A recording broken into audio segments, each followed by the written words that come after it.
Assalamu alaikum tout le monde, j'espère que vous allez bien et bienvenue dans une nouvelle vidéo. Bon, cette semaine, comment vous dire que j'ai pas eu le temps de préparer des vidéos, de filmer, etc.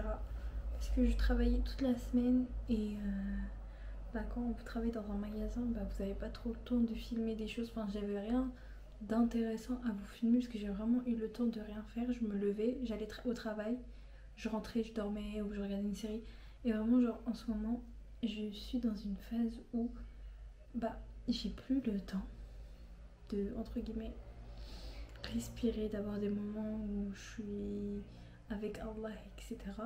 Du coup, j'ai décidé de me remettre en main, de me reprendre en main, pardon. J'ai décidé de me reprendre en main et de vous partager un peu ces moments d'introspection, que vous puissiez vous-même reprendre votre vie en main avec moi. Et franchement, en fait, je pense que ces vacances, je vais vraiment les utiliser. Là, il reste encore 2 mois de vacances. Le mois de juin est terminé, c'est passé comme ça.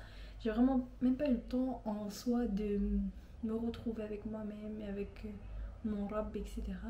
J'ai malheureusement pas. Je suis pas fière de moi en fait en ce moment par rapport à ma foi, etc. Je suis pas du tout satisfaite de mes actes d'adoration et je suis pas du tout satisfaite de ce que j'apporte à Dieu. Et tous les jours, j'essaye, je fais des efforts pour, entre guillemets, me remettre sur pied, mais c'est tellement difficile. Parce qu'en fait, je sais pas, j'ai l'impression que je suis dans un cercle vicieux où à chaque fois que je vais faire un truc, au final, je vais faire mal les choses ou de manière bâclée et je vais me dire, mais c'est pas ce que je faisais avant. J'aimerais bien revenir à cette Yasmine d'avant qui arrivait à faire les choses de manière pas parfaite, mais ça semblait bien. En fait, j'avais des habitudes qui étaient bonnes, mais j'ai perdu malheureusement ces habitudes-là que j'ai pris du temps à mettre en place. Et j'ai l'impression que petit à petit, je suis en train de me perdre.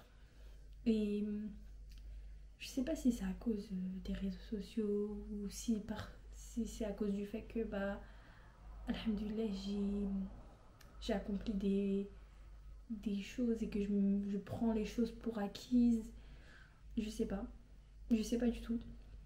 Mais ce que je sais, c'est que il y a un sorte de laxisme de ma part où peut-être j'ai pris les choses pour acquises et il faut jamais prendre les choses pour acquises. Il faut toujours se challenger, il faut toujours se remettre en question sa nia, etc. Et j'ai cette envie de prendre des bonnes habitudes et de remettre les choses, les pendules à l'heure et de me reprendre à zéro. Et j'ai toujours cette chose qui me dit dans ma tête, t'as le temps, tu le feras demain ou après-demain ou après-demain. Mais en fait, non, on n'a pas le temps. Et même si tu fais ce qui est, entre guillemets, obligatoire, tes prières, etc., tu sens toujours un manque quand quand t'es arrivé quand t'étais dans une période dans ta vie où tu t'es bien avec ton rap, que t'as réussi à mettre en place des bonnes habitudes, et quand tu reviens dans cette sphère mauvaise où tu refais les péchés que t'avais fait avant, et c'est pas que tu te remets en question, tu sais que ce que tu fais c'est mal, mais et tu sais que tu es dans cette période difficile, mais à chaque fois que tu tentes de changer et de te reprendre en main, malheureusement tu retombes dans ce truc où tu te dis non c'est bon j'ai le temps, je vais le faire plus tard. Mais en fait non, même si c'est les vacances, même si c'est une période de, entre guillemets, de vacances où t'as rien à faire, etc. Non, faut quand même un minimum se discipliner. Et moi, l'école, ça me permettait vraiment de me discipliner. Vous voyez, quand vous avez cours, vous avez vos études, et en même temps, j'avais le sport, etc. Et j'avais un truc qui était carré, j'avais les cours de religion, tout était carré dans ma tête. Il y avait ça, ça, ça, ça, ça. Et j'avais mes petites prières à ce moment-là, mes trucs à ce moment-là. Du coup, tout était carré dans ma tête. Et j'avais mes moments avec Dieu. J'avais ces autres moments avec, pour ma vie d'ici-bas. Et j'avais ces trucs qui étaient carrés. Mais quand tu sors de ça, et que tu sors d'une période où tu étais sous pression, stressé à cause des partiels, etc., et que tu dis t'es libre maintenant, bah c'est. T'as envie d'être une flemmarde en fait, t'as envie de rien faire. Et moi je m'étais mis tellement d'objectifs, je me suis dit vas-y, je vais apprendre l'arabe, enfin je vais réapprendre l'arabe, je vais me remettre dans ça, parce que pendant l'année, je me suis pas du tout, enfin j'ai pas du tout appris arabe, j'ai plus fait du Coran et des cours de religion, mais j'ai pas vraiment fait arabe. Et je suis toujours dans cette sphère où je me dis, c'est pas grave, je le ferai plus tard. Mais non, il faut que je le fasse aujourd'hui. C'est pour ça que j'ai décidé de vous filmer ça, parce que quand je vais en parler aux autres, c'est à ce moment-là que moi-même je vais agir. Je sais pas si vous aussi vous êtes comme ça, mais quand par exemple j'écris quelque chose sur une feuille ou que je dis quelque chose à quelqu'un, je suis obligée de le faire. Parce que c'est comme si j'avais fait une promesse à quelqu'un. Donc là, demain, je vais même reprendre en main. Enfin demain, aujourd'hui plutôt, aujourd'hui. Faut pas dire demain. En fait, faut pas se dire demain je vais me reprendre en main, faut dire aujourd'hui. Je vais me reprendre en main. Et en plus, j'ai regardé une vidéo hier. C'était une review du livre. Je sais pas si vous connaissez le livre, c'est le livre Atomic Habits. Et ce livre, il est très très connu. Et en fait, dans ce livre, ça met en exergue le fait que quand tu mets en place des habitudes, des petites habitudes, ça va se transformer petit à petit en petites habitudes par petites habitudes, ça va se transformer en ta routine, en ta vie quotidienne. Et c'est ça qui est bien. Et moi, je pense que aussi le fait d'avoir, enfin là, ça fait presque 3 semaines que j'ai pas fait de sport, que j'ai pas vraiment fait d'activité sportive, bah ça aussi, ça me rend grave flemmarde. Le fait de ne pas faire d'activité sportive. En plus, je me suis inscrite à un marathon pour octobre et je dois courir 10 km. Et je me suis pas entraînée, enfin je sais, je me suis entraînée 2 3 fois et j'ai fait genre 4, enfin j'ai réussi à atteindre les 4 km, genre sans m'arrêter. Mais le truc là, si je m'entraîne pas, je serai pas du tout prête pour le marathon. Donc c'est pour ça que je pense que là je vais me focus, je vais travailler en même temps, tu vois, parce qu'il faut pas que j'arrête le travail. Et je vais me focus, en plus pendant les vacances d'août, pendant le mois d'août, je vais avoir des vacances, Inch'Allah. Je vous ferai des petits vlogs, promis. Et en fait, là, je suis en train de me dire, j'ai 20 ans. Maintenant, j'ai 20 ans. J'ai 20 ans. J'ai grandi. Je suis dans cette phase de ma vie où je dois petit à petit build les briques, la maison pour ma future moi qui va avoir des enfants, etc. Si moi, dans ma tête, dans mon corps, je ne me sens pas bien, demain, si un jour je me marie ou si un jour j'ai des enfants, bah, je vais pas pouvoir transmettre du khair et des bonnes ondes à mes enfants si moi, dans moi-même, je me sens pas bien avec mon rab et je me sens pas bien dans mon corps. Vous voyez ou pas? C'est pour ça que le sport et la religion, c'est entre guillemets deux choses qui te permettent de travailler sur toi-même et de t'éduquer toi-même, sans compter pas que la religion en soi, ta vie, enfin même la science, etc. Genre les études, ça te permet de t'éduquer, de te discipliner pour pouvoir plus tard être prête à subir, entre guillemets, à pratiquer ce que tu as appris. Et souvent, on apprend des choses, mais on les fait, on les pratique pas, on les transmet pas. Et malheureusement, cette science que tu as accumulée, bah, elle te sert à rien. C'est juste une couronne que tu mets qui paraît, enfin, que c'est comme du paraître. Enfin, c'est que du paraître. Donc, c'est pour ça que il faut absolument que je me discipline, comme je l'ai fait auparavant. Comme j'ai réussi à atteindre ce level, il faut que j'arrive à remonter la pente. Et ce que je me dis, si je réussis, Inch'Allah, si Allah me le permet, à monter cette pente, à me relever de cette baisse de foi et de ce manque. Et en plus, tu vois, tu le sens. Enfin, quand tu avais une montée de foi et quand tu as une baisse de foi, tu le sens. Et je me dis déjà, alhamdoulilah, que j'ai cette prise de conscience qu'Allah m'a permis de me rendre compte quand je fais du mal et quand je fais du bien. Et c'est pour ça qu'il faut en profiter pour changer maintenant et devenir encore meilleur que ce qu'on était avant. Et c'est toujours, en fait, c'est toujours pour vous rappeler que la religion, malheureusement, c'est pas quand t'es guidé, c'est bon. Genre, t'as tout réussi. Non, c'est pas ça. En réalité, quand t'es guidé, c'est qu'une étape, c'est que le début. Et c'est la suite qui est difficile.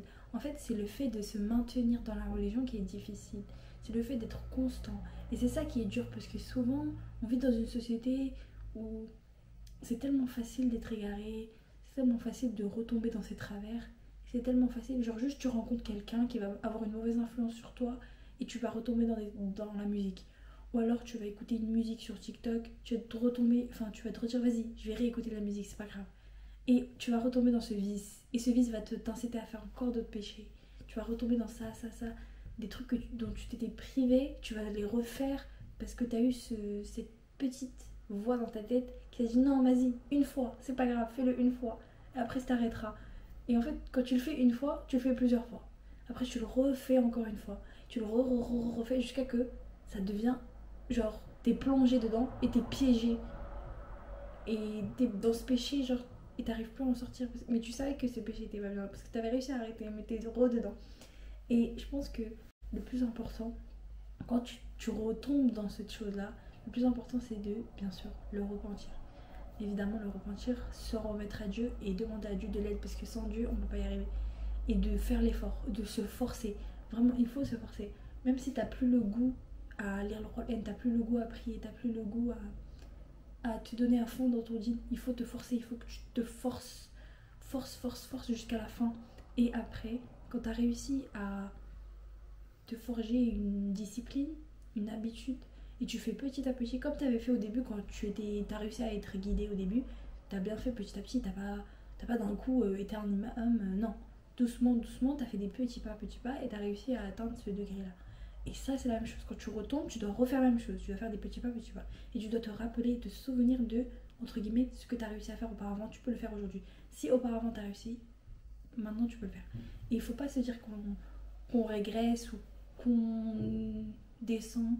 En réalité, non, ça fait partie de la vie, ça fait partie des épreuves du croyant, d'être éprouvé dans sa foi. C'est normal, c'est amplement normal. Et il faut se dire que c'est normal. Faut pas se dire que au final on a gâché notre vie, on a raté. Non, faut pas se laisser abattre. Il faut agir. Et voilà, j'avais juste envie de vous parler. Et je pense que ça va être un nouveau concept de ma chaîne YouTube.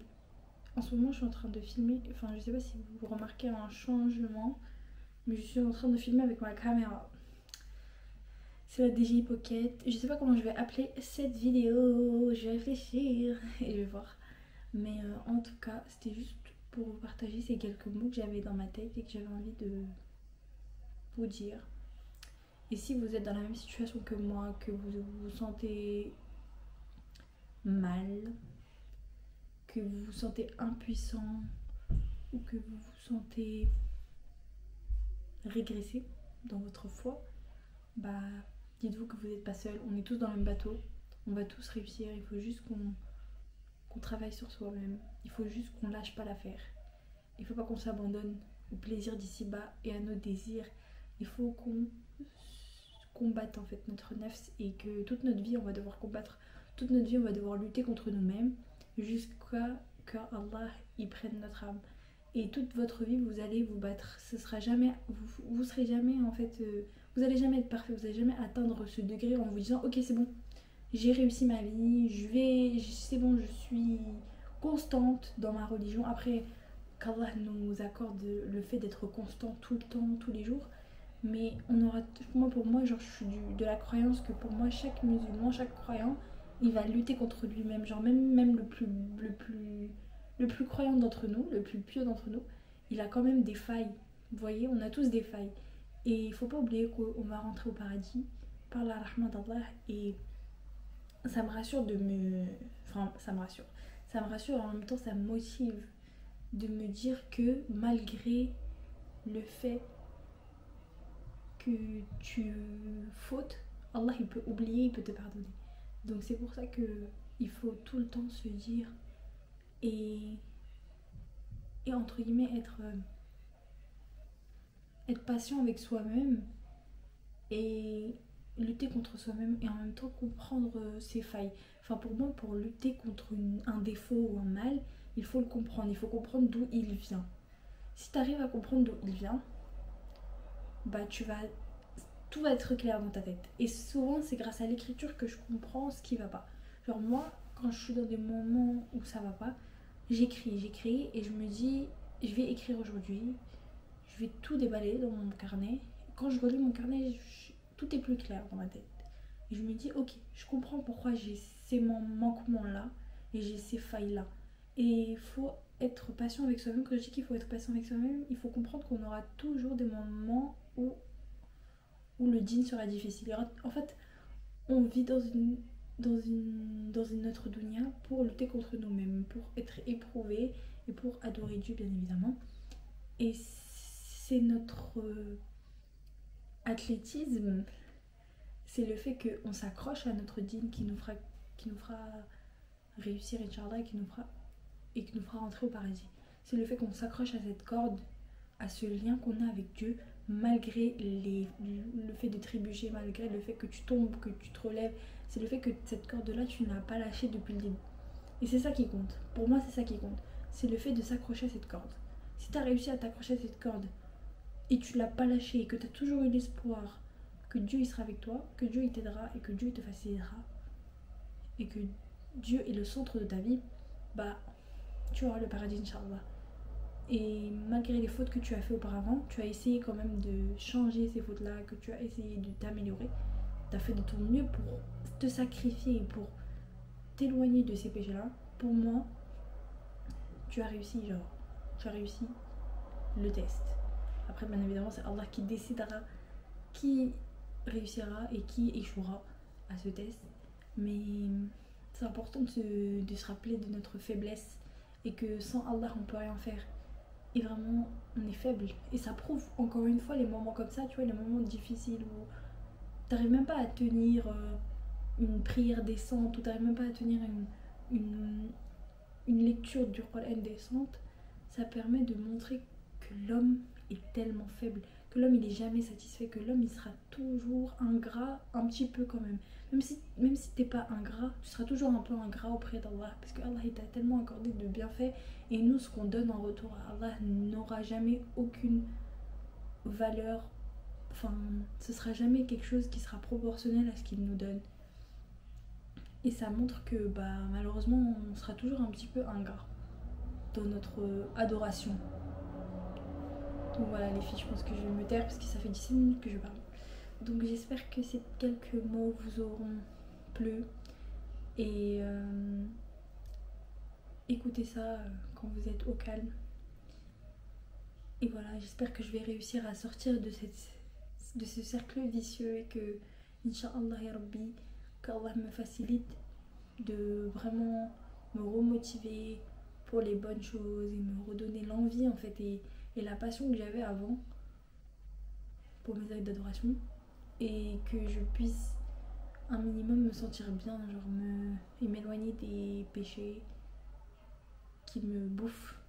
Et j'espère que pour tout le monde ce sera la même chose et qu'Allah nous accorde à tous le paradis et nous facilite dans notre djinn et nous permette d'atteindre le plus haut level possible pour nous, et que Allah prenne notre âme lorsqu'il sera satisfait de nous, Inch'Allah. Gros cœur sur vous les filles et les garçons, je pense pas qu'il y ait des garçons, mais voilà, bisous bisous, salam alaikum.